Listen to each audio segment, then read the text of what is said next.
لا تنسوا الإعجاب بالفيديو والاشتراك في القناة.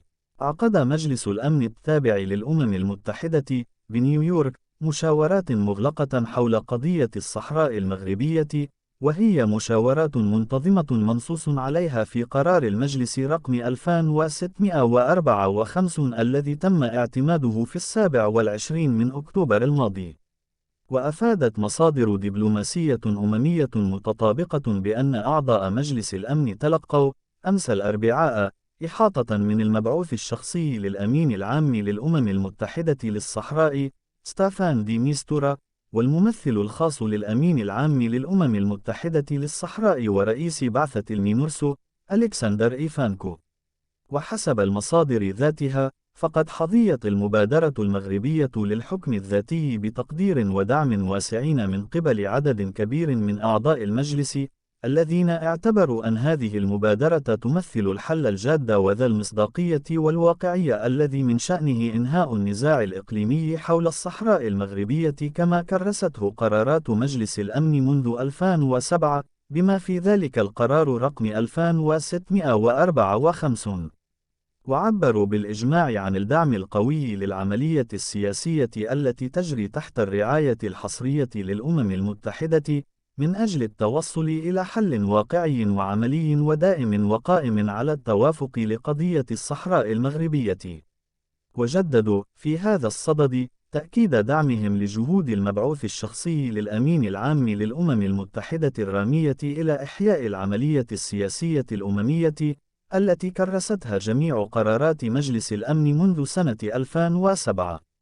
وفي هذا السياق أكدوا ضرورة استئناف مسلسل الموائد المستديرة بمشاركة المغرب والجزائر وموريتانيا على الخصوص، كما تم تكريسه في القرار رقم 2654 والقرارات التي سبقته منذ عام 2018 باعتباره الإطار الوحيد للعملية السياسية. كما أعرب أعضاء المجلس عن تقديرهم لعقد المبعوث الشخصي في نهاية مارس الماضي بمقر الأمم المتحدة بنيويورك مشاورات ثنائية غير رسمية، لا سيما مع المغرب والجزائر وموريتانيا، ممن يؤكد وضع الجزائر كطرف رئيسي في هذا النزاع الإقليمي الذي افتعلته وعملت على إطالته لمدة نصف قرن في تحد لمصالح شعوب الدول الخمس الأعضاء في اتحاد المغرب العربي ومصيرها المشترك. كما ذكروا بأن دور الجزائر قد تم تكريسه في جميع قرارات مجلس الأمن منذ عام 2018، بما في ذلك القرار رقم 2654 الذي يحثها على مواصلة الانخراط في عملية الموائد المستديرة بروح من الواقعية والتوافق بهدف إكمالها.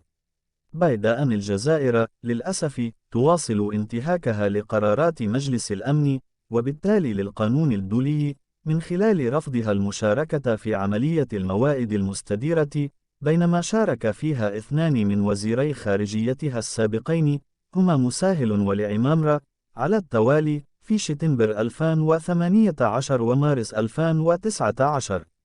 وأبرزت المصادر الدبلوماسية المطلعة والمتطابقة أن أعضاء آخرين في المجلس أشادوا بالاستقرار والازدهار السائد في الصحراء المغربية، مسلطين الضوء على التطور الشامل الذي تشهده الأقاليم الجنوبية للمملكة بفضل النموذج التنموي الجديد لهذه الأقاليم، لفندوا بذلك الادعاءات الكاذبة للجزائر وصنيعتها البوليساريو بشأن نزاع مزعوم في الصحراء المغربية.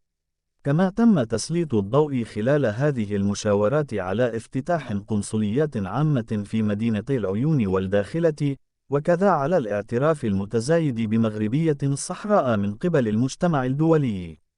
علاوة على ذلك، تم خلال هذه المشاورات أيضا إبراز تشبث المغرب بوقف إطلاق النار وتعاونه المثمر مع بعثة المينورسو بهدف تسهيل تنفيذ مهمتها لمراقبة وقف إطلاق النار. وبهذه المناسبة أعربوا عن انشغالهم إزاء تخلي البوليساريو بأمر من الجزائر عن وقف إطلاق النار، وحثوا هذه الجماعة الانفصالية على العودة إلى وقف إطلاق النار. وندد أعضاء المجلس أيضا بالعراقيل التي تفرضها البوليساريو على حرية حركة المينورسو، ممن يحول دون اطلاع البعثة بمهامها في مراقبة وقف إطلاق النار، وكذا انتهاكاتها للاتفاقات العسكرية وحرية التنقل وعرقلة قوافل الإمدادات، مشددين على ضرورة وضع حد لهذه الانتهاكات المدانة. وكان الأمين العام للأمم المتحدة قد فضح، في تقريره إلى مجلس الأمن في أكتوبر الماضي، تخلي البوليساريو عن وقف إطلاق النار وهجماتها غير المقبولة على بعثة المينورسو. لا تنسوا الإعجاب بالفيديو والاشتراك في القناة.